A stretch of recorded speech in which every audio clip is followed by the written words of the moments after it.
Doctor Khaqan Najeeb साहब मौजूद हैं, उनसे ज़रा बात कर लेते हैं। खाकान साहब, मुतज़ाद आ रहा है इस हवाले से, लेकिन we feel quite confident and very positive कि जी कुछ ना कुछ तो बेहतर होगा।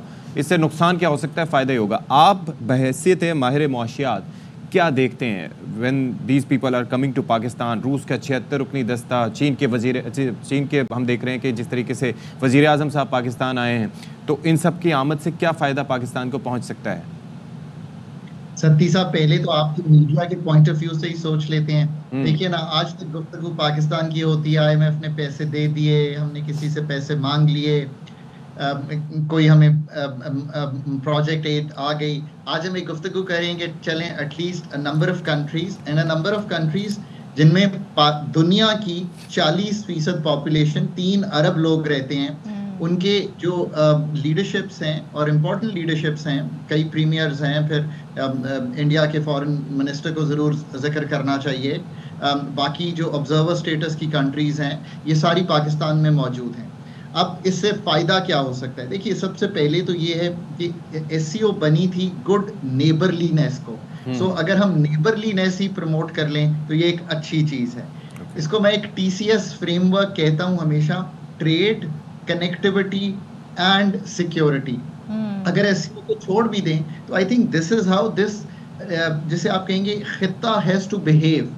अगर आप आसियान कंट्रीज को देखें तो $3 ट्रिलियन की ट्रेड है उनकी। मेरा ख्याल है जो एस्टिमेट पाकिस्तान और इस एससीओ का है वो तकरीबन $300 अरब का है। So look at the potential that is there. Number 2 बात यह है कि रीजनल सिक्योरिटी जो है वो स्टेबिलिटी को आगे बढ़ाती है, और रीजनल सिक्योरिटी डायलॉग के अलावा कोई और तरीका नहीं है। सो एक इसका ये पॉजिटिव पॉइंट ऑफ व्यू है। फिर जो सारे ममालिक हैं उनमें क्या है, देखिए उनमें एनर्जी रिच हैं, माइंस एंड मिनरल्स हैं, टेक्सटाइल में गुड हैं, यंगर पॉपुलेशन है, सो आईटी और आईटीईएस है। और अगर आप इन्हीं चीज़ों को लेकर आगे चलेंगे तो आपको बहुत से मौके मिलेंगे एक दूसरे की फूड सिक्योरिटी को भी इंश्योर करने के। जैसे पाकिस्तान वीट भी मंगवाता है, फिर राइस भी बाहर भेजता है। So just think how much trade can be done between these countries. जो आखिरी बात इसमें इम्पॉर्टेंट है, इन सब ममालिक को अब एक सीपैक की तहत एक कनेक्टिविटी मिल गई है, एक राहदारी का माहदा हो गया है। सो इससे जो हम कनेक्ट करना चाहते हैं मिडल ईस्ट और यूरोप को, उसको भी आगे बढ़ाया जा सकता है। बट आई थिंक ये सब अच्छी बातें ठीक हैं और दोस्त हैं, इनमें कोई दो आरा नहीं है। पर all these countries have to treat each other with respect, with equality, और जिसे कहते हैं with a non interference in internal affairs of each other, respect for sovereignty, territorial integrity, और जिसको मैं हमेशा कहता हूँ cooperation for regional peace and stability. इसका एक लफ्ज जो एससीओ में लिखा हुआ है वो है गुड नेबरलीनेस। इसको सोच कर आगे चले। और आखिरी बात सिर्फ बिफोर सदफ ले लें फ्लोर, वो ये है कि देखें कि एससीओ में पहले क्या होता रहा है, क्या कोताहियां रह गई हैं और इसको कैसे बेहतर किया जा सकता है। अच्छा, तो चलें यहीं से स्टार्ट करते हैं कि इसे कैसे बेहतर किया जा सकता है। जो की एलाइज हैं उसमें चाइना है, भारत की बात करें, मैं इनके मुआशी हजम के हवाले से बात करें, और रशिया की अगर हम बात कर लें, रशिया से हम मज़ीद कैसे मामलात को आगे बढ़ा सकते हैं, क्योंकि वहाँ से हम देखते हैं पूरी यूरोपियन कंट्रीज़ जो हैं एनर्जी सप्लाई, गैस सप्लाई होती है, और पाकिस्तान का क्या इसमें रशिया के साथ मज़ीद तिजारती तौर पर ताल्लुकात बढ़ सकते हैं? तो Sadaf, I am really glad that you asked. So जहाँ पे मैं बहुत पॉजिटिवली इस चीज़ को देखता हूँ, तो अभी सदफ साल डेढ़ पहले चले जाएं तो आपको याद होगा एक बड़ी हाइप थी कि रशियन ऑयल आ रहा है, 30% सस्ता है, कीमतें बढ़ी हुई हैं। आज मुझे बताइए ना कितना रशियन ऑयल रेगुलर बेसिस पे आ रहा है। आप इतना जब मेहनत करते हैं, जब ये चीज़ क्रिएट करते हैं, उससे पहले जाके देखिए कि आपकी रिफाइनरी में उस तेल को यूज करने की क्या कैपेबिलिटी है। जी जी, अब ये बात तो सदफ आपने किया ना, it's your homework before doing an act which in the developing world goes missing. आप रिसर्च, तहकीक, अपनी प्रेपरेशन, अपने डिजाइन फ्रेमवर्क्स को सेट नहीं करते।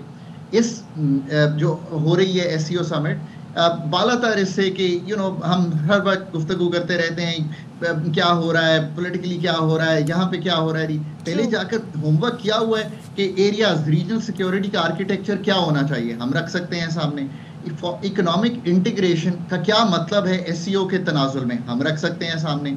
कल्चरल अंडरस्टैंडिंग का क्या तनाजुल है, हमारी क्या कल्चरल सिमिलैरिटीज हैं, क्या डिफरेंसेस हैं, क्या हम ऑफर करते हैं रीजन में, और स्टेबिलिटी और प्रॉस्पेरिटी का क्या मकसद है अगले 5 या 10 साल का एससीओ का।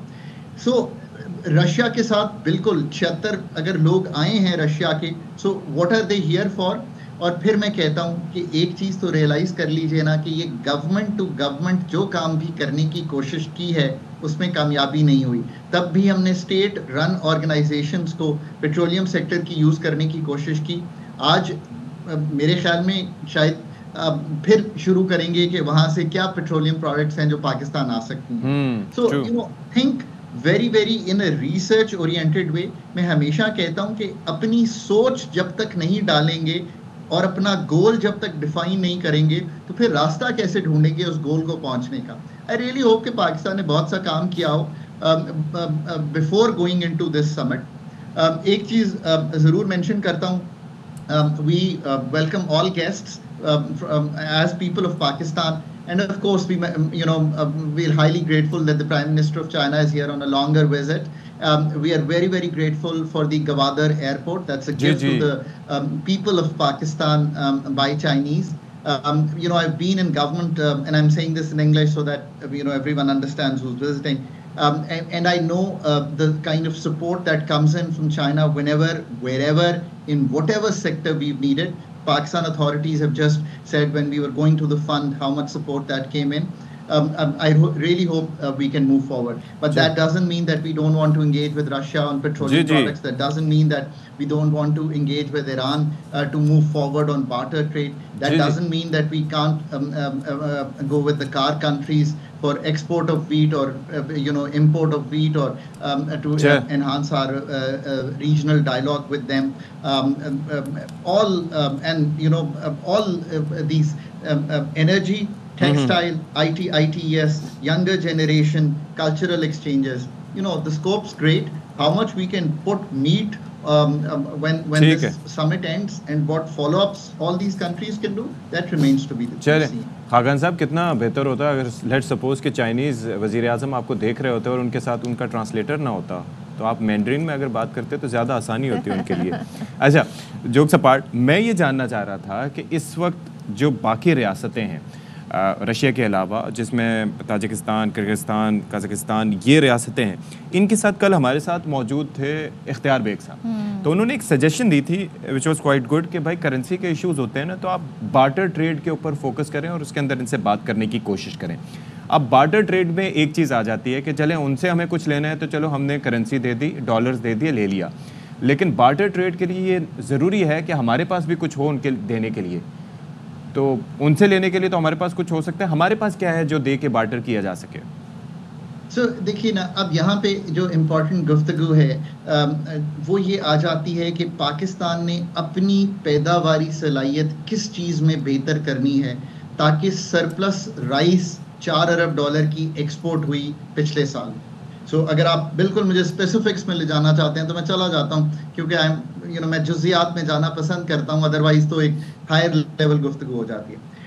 एग्रीकल्चर की क्या फूड सिक्योरिटी की बास्केट है मिडल ईस्ट की और कार कंट्रीज की जो आप ऑफर कर सकते हैं, ये प्लान सामने 3 साल का रख दीजिए।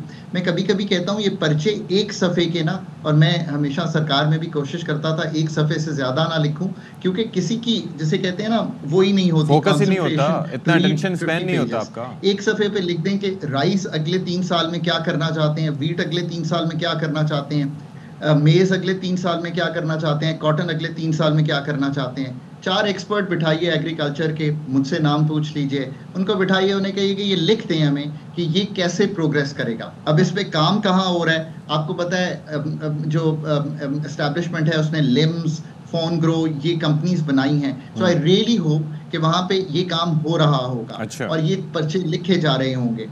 ये है हमारे पास बेचने को।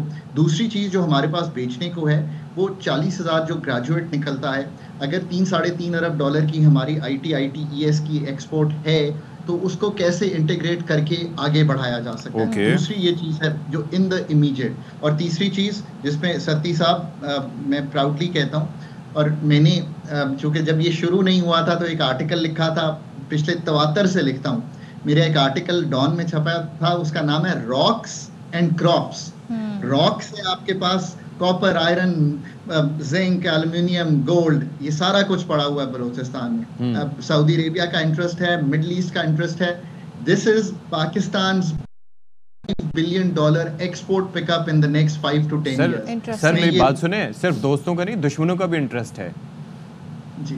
अब देखिए ना, उनको उनसे तो गार्ड करना जो है उसके दो तरीके हैं। एक तो ऑफ कोर्स हमारा अपनी हमने टाइम एंड अगेन प्रूव किया है कि हम अपनी टेरिटोरियल इंटीग्रिटी को बचा सकते हैं, हम उसको मुस्तहकम कर सकते हैं। ना सिर्फ डिटरेंस जो न्यूक्लियर है, बल्कि air and ground reality Pakistan की ये है। ठीक है। पर दूसरी बात, उसको एक और तरीका है इंश्योर करने का, वो ये है कि आप वर्ल्ड का इंटरेस्ट वहां पे पैदा करें। Barrick gold, Saudi Arabia, Qatar, UAE, जब ये ममालिक भी वहां होंगे, that creates a strategic framework. में भी हमें इस चीज की भी जरूरत है। So you have many ways, you have when business interests come, हमेशा सदफ याद रखिए कि जब दुनिया के बिजनेस इंटरेस्ट आते हैं तो वो हुकूमतें खुद फिर इंश्योर करती हैं कि वो दुनिया में अम्ब्रेला बन जाती है। बिल्कुल इंगेज करने की जरूरत होती है। बिल्कुल, thank you so much. Doctor Khaqan हमारे साथ थे और बड़ी जबरदस्त आपसे बात रही और